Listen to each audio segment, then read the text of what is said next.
ജനക്കൂട്ടത്തെ കണ്ടപ്പോൾ യേശുവിന് അവരുടെ അനുകമ്പ തോന്നി. അനുകമ്പ കടന്നു വരണമെങ്കിൽ ഒരു വ്യക്തിയെ കാണുമ്പോൾ എനിക്ക് എന്ത് കിട്ടും എന്ന് ചിന്തിക്കുന്നവന് അനുകമ്പ തോന്നുകയില്ല. എനിക്ക് എന്ത് കൊടുക്കാൻ പറ്റുമെന്ന് ചിന്തിക്കുന്നവനെ അനുകമ്പയുണ്ടാകുള്ളൂ. ആ കൊടുക്കാൻ താല്പര്യമുള്ളവൻ അവരുടെ ഹൃദയത്തിലേക്ക് നോക്കും, അവരുടെ വേദനകളിലേക്ക് നോക്കും, അവരുടെ ബുദ്ധിമുട്ടുകളിലേക്ക് നോക്കും, അവരുടെ സാഹചര്യങ്ങളിലേക്ക് നോക്കും.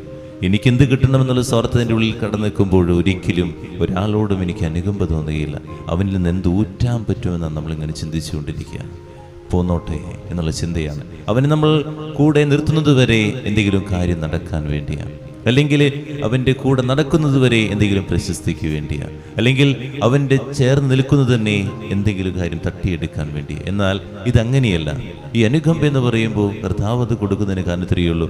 അവർ പരിഭ്രാന്തരാ, ഇടയില്ലാത്ത ആടുകളെ പോലെ നടക്കുക എന്ന് അവരെ